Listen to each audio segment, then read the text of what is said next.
ஓம் ஸ்ரீ வராகி தாயே போற்றி போற்றி. என் செல்ல குழந்தையே, இன்று நீ இந்த வராகியினை தேடி வந்திருக்கிறாய் என்றால் என் குழந்தையின் மனதில் இருக்கின்ற எண்ணம் எனக்கு புரிந்துவிட்டது. என் குழந்தைக்கு மனதில் ஏதோ ஒரு ஆறாத ரணம் இருந்து கொண்டிருக்கிறது. அதற்கு இந்த வராகியிடம் இருந்து ஏதேனும் மருந்து கிடைத்து விடுமா? நம் தாயானவள் நமக்கு ஏதேனும் ஆறுதல் சொல்லிவிட மாட்டாளா என்றுதான் என் குழந்தை என்னை தேடிக் கொண்டிருந்தாய். என் தங்கமே, நீ என்னை தேடியது தெரிந்தவுடன் அம்மா உன்னை காண்பதற்காக ஓடோடி வந்துவிட்டேன். என் குழந்தையே, எப்பொழுதுமே ஒரு விஷயத்தை நன்றாக புரிந்து கொள்ள வேண்டும். சிலர் உன்னை வெறுக்கிறார்கள் என்றால் நீ மனதில் வேதனையோடு இருக்கின்றாய் அல்லவா? என் தங்கமே, நிச்சயமாக ஒருவரை முழுதாக புரிந்து கொள்ளாமல் அவர்கள் உன்னை வெறுத்து விடலாம். ஆனால் ஆரம்பத்தில் உங்களிடம் எப்படி நடந்து கொண்டார்கள், எப்படி பேசினார்கள் என்பதை அவர்கள் ஒருபோதும் நினைத்து பார்ப்பது கிடையாது. தேவைக்காக மட்டுமே பழகுகின்ற அன்பு என்பது உன்னை நிச்சயமாக எப்பொழுது வேண்டுமானாலும் விட்டு செல்லலாம். என் குழந்தையே, கடைசி வரைக்கும் தொடர வேண்டும் என்று நினைக்கின்ற அன்பானது எல்லா கஷ்டத்தையும் எல்லா அவமானத்தையும் தாண்டி உன்னை நிச்சயமாக தேடி வந்து கொண்டிருக்கிறது. என் குழந்தையே, அதை நீ புரிந்து கொள்ளாமல் இருந்ததனால்தான் இப்பொழுது இப்படி ஒரு சூழ்நிலையில் இருக்கிறாய். ஒரு நிமிடம் கூட அவர்கள் சிந்திக்கவில்லை தன் பக்கம் என்ன தவறு இருக்கிறது என்பதை. இல்லை அல்லவா? நம்முடைய இடத்தில் அவர் இருந்தால் அவருடைய மனநிலையை எப்படி இருக்கும் என்பதையும் அவர் சிந்திக்கவில்லை. என் குழந்தையே, நீ இப்பொழுது உன் மனதில் வைத்திருக்கின்ற எண்ணம் என்ன என்று அம்மா உனக்கு தெளிவாக சொல்லிவிடவா? என் குழந்தையே, நீ உன்னை பிரிந்து சென்ற உறவை நினைத்து வருத்தம் கொண்டிருக்கிறாய். அப்பொழுது நீ என்ன நினைக்கிறாய் தெரியுமா? உன்னுடைய கோபங்கள் எல்லாம் நிச்சயமாக உன்னை பிரிந்து சென்ற அந்த உறவின் மீது அல்ல, உன் மீதுதான் உனக்கே கோபம் வந்து கொண்டிருக்கிறது. நாம் ஏன் இந்த அளவிற்கு நேசித்தோம், இந்த அளவிற்கு ஏன் நம்பினோம், ஏன் இப்படி ஒரு பிரச்சனைக்கு இந்த அளவிற்கு நொடிந்து போகின்றோம், ஏன் இந்த அளவிற்கு இறங்கி போகிறோம் என்று உன் மீதுதான் உனக்கு கோபம் வருகிறது. நான் இருக்கிறேன் என்பதை ஒவ்வொரு முறையும் அந்த உறவு சொல்லும் பொழுது அது உண்மை உண்மை என்று என் குழந்தை நீ நம்பிக்கொண்டிருந்தாய் அல்லவா? அந்த நம்பிக்கைக்கு இப்பொழுது மிகப்பெரிய ஏமாற்றம் வந்ததை தான் உனக்கே உன் மீது கோபமாக வருகிறது. எனவே விரக்தியாக இருந்தாலும் சரி, வாழ்க்கையில் வெறுப்பாக இருந்தாலும் சரி, வாழ்க்கையில் வெறுப்பாக எந்த கோபமாக வலியும் துயரமும் எல்லாம் உன் மீதுதான் உனக்கு வந்து கொண்டிருக்கிறது. உறவின் மீது உனக்கு ஒருபோதும் ஏற்படவில்லை இந்த கோபம். ஏனென்றால் நீ வைத்திருக்கின்ற அன்பு அத்தனை பெரிதல்லவா? நீங்கள்தான் வாழ்க்கை என்று முடிவு செய்துவிட்ட பிறகு அவர்கள் மீது அளவு அதிகமான அன்பை நீ நம்பிக்கையையும் வைத்துவிட்ட பிறகு அவர்கள் வேண்டாம் என்று ஒரு நொடியில் சொல்லிவிட்டு செல்லும் பொழுது உன் மனது படுகின்ற பாட்டினை ஒரு தாயாக நான் நிச்சயமாக அறிவேன். உன் மனதில் இருக்கின்ற எண்ணங்களை உன் வராகி அம்மா நான் நிச்சயமாக புரிந்து கொண்டேன். என் குழந்தை, யாருக்கும் உன்னை பற்றி தெரிந்தாலும் தெரியாவிட்டாலும் நீ என்ன நிலையில் இப்பொழுது இருந்து கொண்டிருக்கிறாய் என்பது உன் அம்மா எனக்கு நன்றாக தெரியும் அல்லவா? என் தங்கமே, எப்பொழுதுமே நீ ஒரு விஷயத்தில் இறங்கும் பொழுது மனதிற்குள் அதிகமான ஆசையை வைத்து விடுகிறாய், அதிகமான அன்பை கொட்டி விடுகிறாய். அதனால் உண்மை என்னவென்றால் இப்பொழுது அந்த உறவை நினைத்து மட்டுமே கண்கள் கலங்கி கொண்டிருக்கிறாய். என் தங்கமே, நிச்சயமாக வாழ்க்கையில் நீ இல்லை என்றால் அவருக்கு நிறைய பேர் துணையாக இருப்பார்கள் போல. என்னவோ நீ இல்லாவிட்டாலும் அவர்களினுடைய வாழ்க்கையை சந்தோஷமாக அமைத்து கொள்ளலாம் என்று நினைத்து விட்டார்கள் போலவும் இன்று நீ பலவாறு உன் சிந்தனைகளை சிதறடித்து கொண்டிருக்கிறாய். என் குழந்தையே, ஒருவரினுடைய உண்மையான நிலை என்னவென்பதை அறியாமல் நீயாக எந்த கற்பனைகளையும் வளர்த்து கொள்ளக்கூடாது. அன்பு குறைந்தது, நிராகரிப்புகள் தொடங்க ஆரம்பித்து விட்டது என்பதற்காக அவர் மனதில் இருக்கின்ற எண்ணங்களை நீ புரிந்து கொள்ளாமல் விட்டுவிடக்கூடாது. நம் பக்கம் என்ன தவறு இருக்கிறது என்பதை ஒரு நொடி சிந்தித்து பார்க்க வேண்டும். உன் பக்கத்தில் நீ இத்தனை வேதனைகளையும் அடைகிறாய் அல்லவா?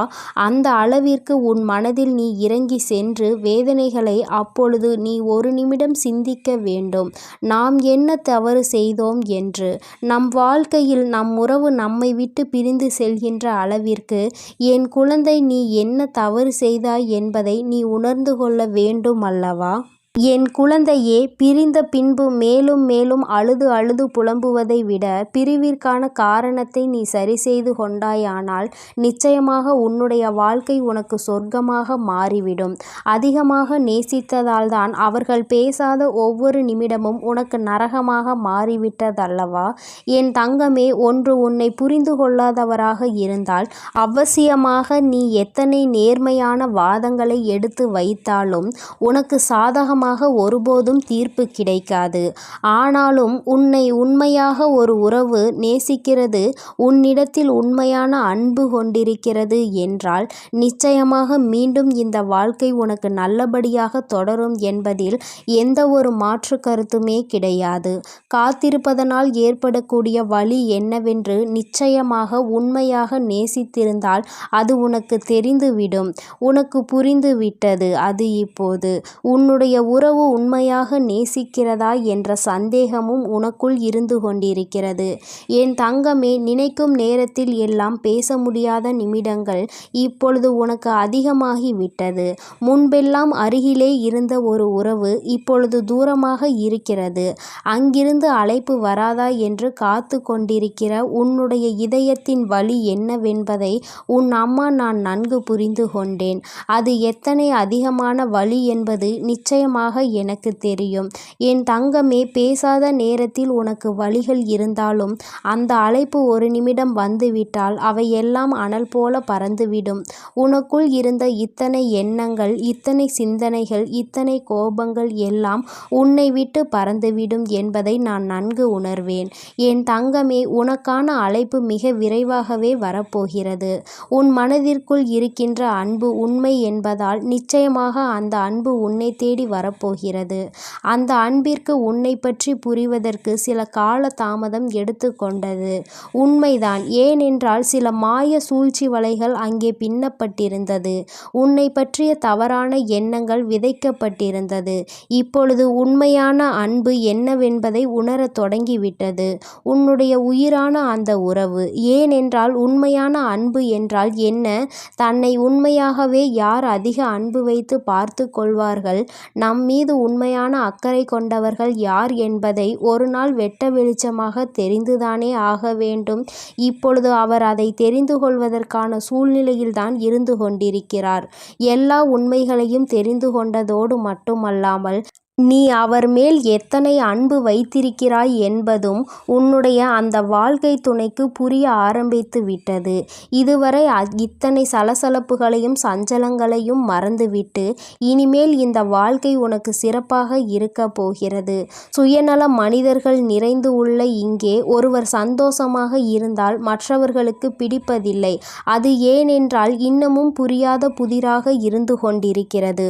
ஒருவன் சிரித்தால் இன்னொருவன் வயிற்றெரிச்சல் படுகிறான். என் தங்கமே, நிச்சயமாக இந்த வாழ்க்கை உனக்கு மீண்டும் நல்லபடியாக திரும்ப கிடைக்கும் பொழுது சந்தோஷம் அடைபவர்களை விட வயிற்றெரிச்சல் படுபவர்கள்தான் அதிகம் இருக்க போகிறார்கள் என்பது நிதர்சனமான உண்மை.